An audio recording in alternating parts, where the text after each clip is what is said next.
Hey everyone, welcome back to wiseman.tech. So here are 6 important things that I have gathered from this book to give meaningful names to your variables or classes or methods. Whatever variables that you are naming in your code, it should be always user intention revealing names. They should be answering these 3 questions. What is this variable?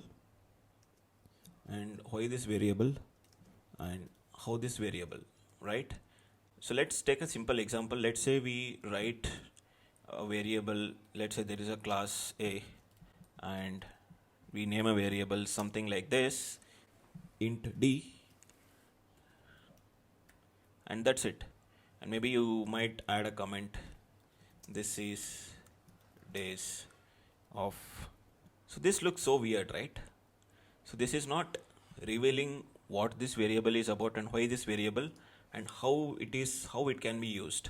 So we can rename this variable to something like this. So here we don't need to add any comment because it is answering these 3 important questions. Why this variable, what is this variable about, and how we can use it. Cool. Let's move on to the second one. Second rule says making meaningful distinctions. So what do you mean by meaningful distinctions, right?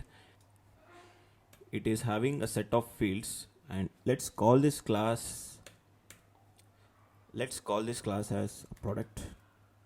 Can it be like product name and product info, right? It can be an object by itself, but let's keep it simple for now. And let's say we are going to use this product in different functionalities, different places, and there are 2 products, product 1 and product 2. You don't really know what this product 1 and product 2 are about, because we know that both are of same type, that is product, but we are not really differentiating what is the difference between product 1 and product 2. That's what rule number 2 says. You should have a clear differentiation between 2 variables of same type, right? So instead of naming as P1, P2 or product 1, product 2, so instead we can name it something like this. Let's say product added to cart is this, and this is maybe product viewed by user. So this is clearly differentiating what is this product about. This is product added to cart and product viewed by user. So even if you're using these variables in your code, product 1 and product 2, you know that what is this exactly about.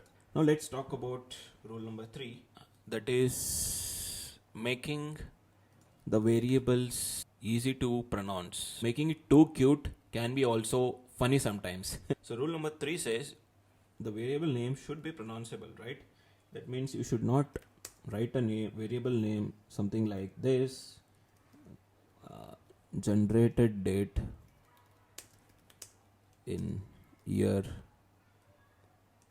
month, day, hour, minute, and second.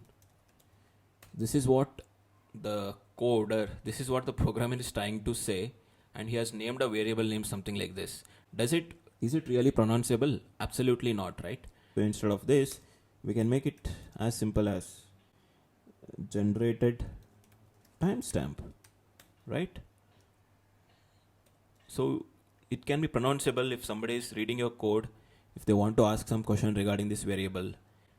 It makes their life easy, right? They can easily say generated timestamp rather than saying gendate ymdhms. So this is rule number 3, which says making variables easy to pronounce. Now let's talk about rule number 4. So let's say if you want to look for a variable where all it is used, if you type Ctrl F, you should be able to search it. If you name a variable something like this, int k or int j or int I, which is what we usually do while doing our DSA interview round.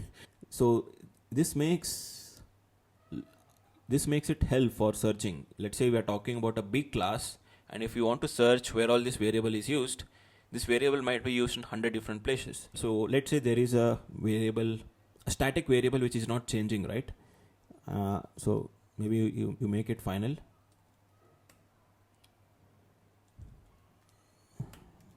Final int, and instead of just naming it like k equal to something, k equal to 8 or something, we know that this is not going to change at all.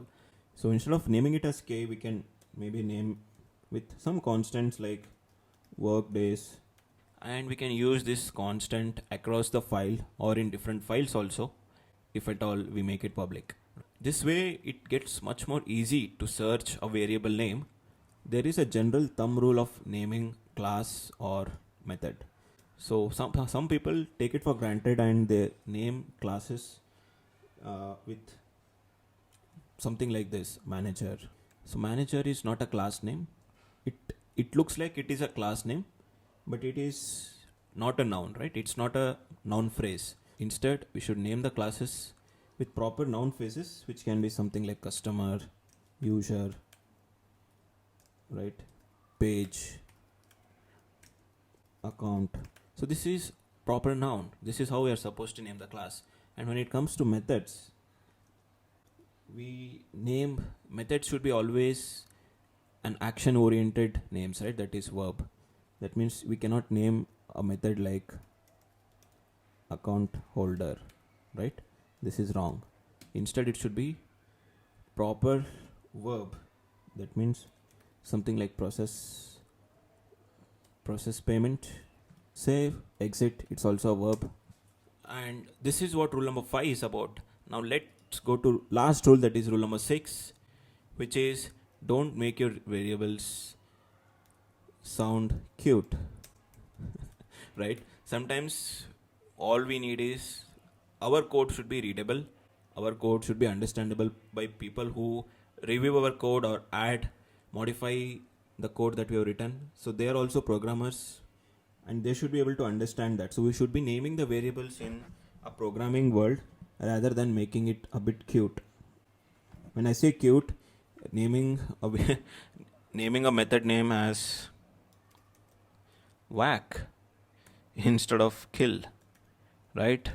So I mean, all the author want to say here is don't be so creative that you completely change the context of the name. Instead of saying about, we say eat my shorts. If a friend is reading this, then it's absolutely fine.